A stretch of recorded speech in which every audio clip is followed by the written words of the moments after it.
Nandito. So yung dadaanan niya sa gilid na halos ng ribs. Pababa. Kaya parang pinaramdam ko ilalim ng ribs. L1, L2 ka hanggang L1, L2 Ayan yung merong napipirat na disc. So dadaanin din yan sa may tagiliran. Yan dito. Ito maramdaman ko itong buto na to, ilalim nito. Diba ito ribs? Oo. O nandito L1, yan. Yan, L1 pa ganun. Okay. Yung pala yung konektado. Kumbaga yan na yung sukat pero lower back yun sa likod yun Pero syempre nasa middle yung nasa middle yan. May mga sanga-sanga pa yan. Possible talaga na makaramdam ka ng dyan. Talagang sa sikmura ang sakit mo, maaring sa sentro ang masakit pagka sa... Pero pag patagilid... Kasi nagpo-ultrasound sa ko, walang... Wala, di ba? Dito ang report sa L1, L2. Thoracolumbar vacuum disc phenomenon L1, L2. Ayan, may spot sa kami na ugat ng puso. Ayan. May thickness na Okay. Kasi kailangan malaman natin to. Lahat po nung napapansin ko rito, lahat po nung masusuri ko rito, sasabihin ko sa inyo, i-verify nyo yan. Okay. Siyempre, nakikita naman natin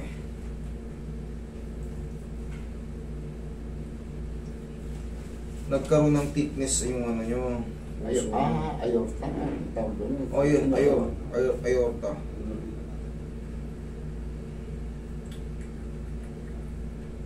Medyo malaki na siya, bossing Medyo malaki na siya.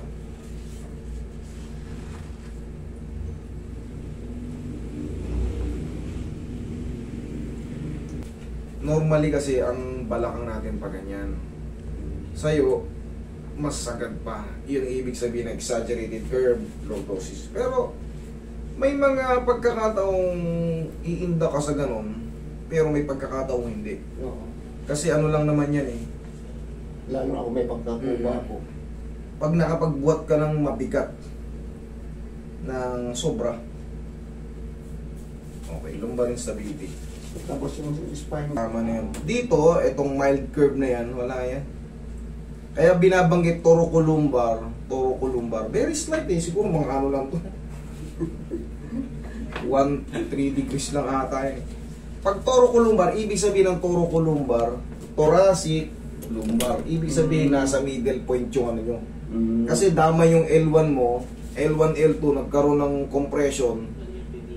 Possible na umurong ng konti yun kasi nga, medyo kaya uusog. Okay? Shoot yung video, wala pong problema sa video. Nalayo ko lang yung kita nyo. Wala pong bawal dito sa video. Sa atin po, welcome kayo lahat. Huwag lang live. Kasi live, baka mamaya, galing kayo kay mababa. Mahirap tayo edit. Pagka lahat po ng sinasabi ko, lahat po ng para mayroon kayong kunyari, may kapatid kayong doktor o pinsan kayong mga ganyan as a medical, pwede nyong i-verify kung ano yung mga diniscuss ko. Comparison. Okay? Wala pong bawal sa video. Anytime. Huwag lang live. Kasi pag live, baka mamaya galing na. Yun yung iniiwasan. Kung sakaling galing kayo sa iba, mababanggit nyo yung pangalan nila, nakakahiya, mapapagalitan tayo, makakakuha tayo ng basher at kaaway. Master, yung sa leg ko, may area parang matigas, hindi ako sagad. Sige. Baka puting massage lang yan, mga stiff. Nabi ko na lang. Pero yung kaso mo, bossing, mas matindi pa nga yung kaso mo noon nakaya Ito pa kaya mga kaya sciatica. Sciatica tsaka hindi niya may ganun yan 2 years ago. Dalawang taon pumunta tayo. Matagal yan. Meron. One more.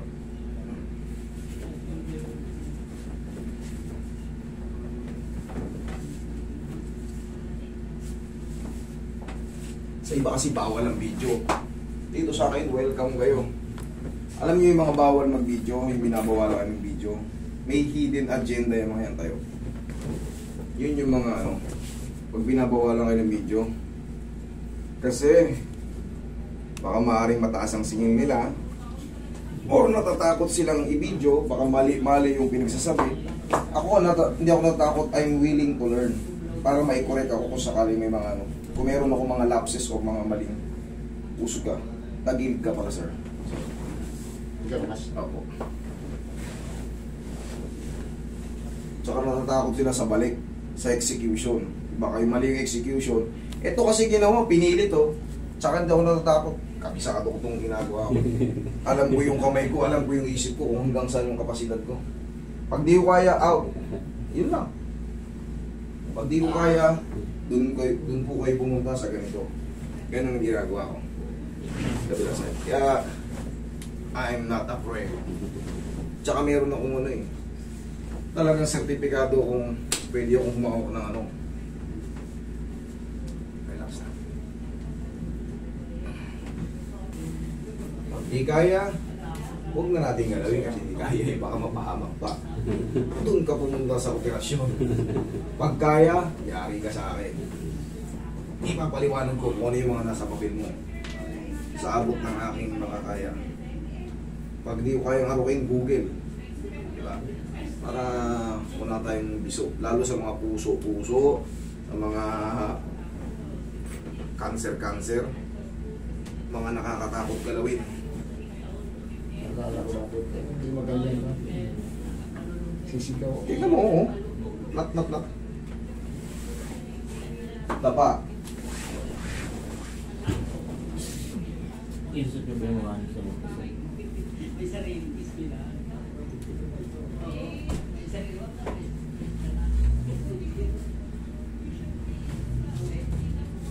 Sa ibang facility, picture lang, bawal na eh. Kasi natatakot sila sa balik. Yun ang tsaka dalawa lang yan, hidden agenda sa singilan, tsaka yung balik, pag nagkamali. O yan o, meron, galing kami dyan, nag-picture nga kami dyan. Yun. Ang natatakot dyan.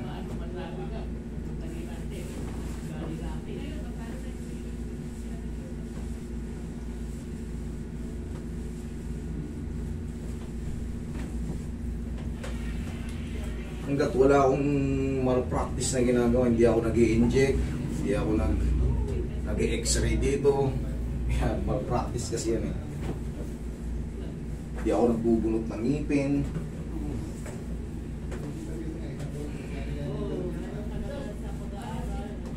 Gawin niyo pag natutulog ka sa gabi. Kaya.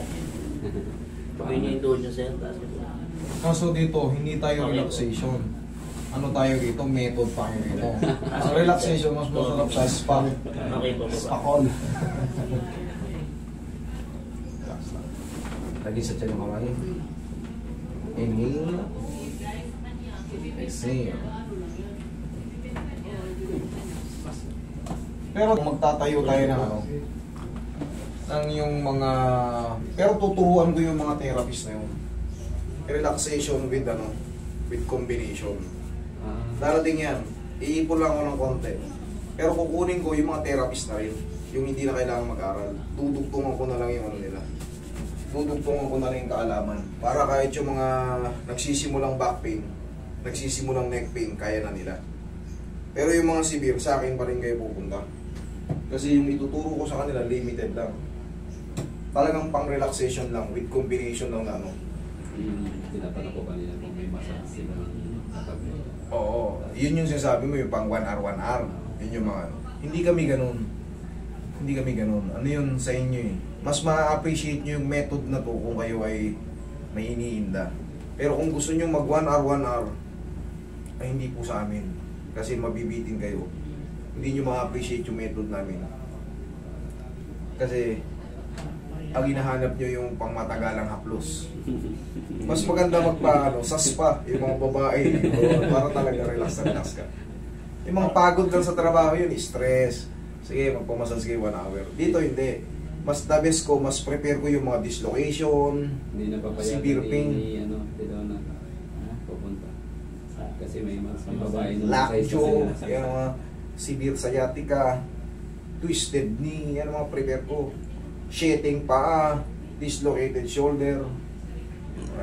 Severe stiff neck. Yung mga prepare ko. Mas ma-appreciate nyo yung mga ating ginagawa. Dislocated na siko. Yan. Yung mga sobrang hard, ang nangyayari, puro pasa. Tapos ang sakit sa katawan.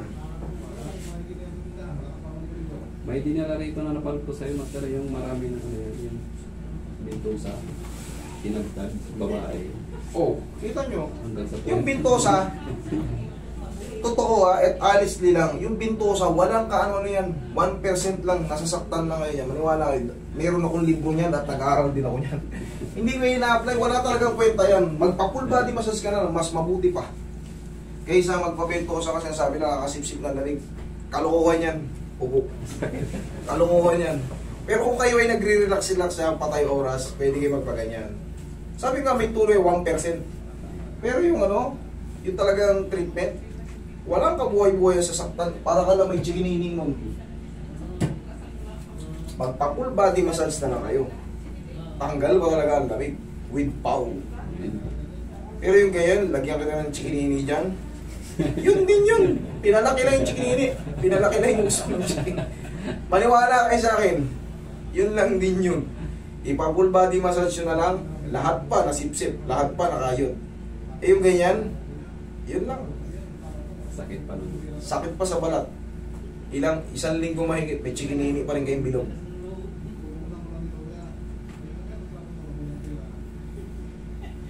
Yung pangingipin nun, tagal mawala.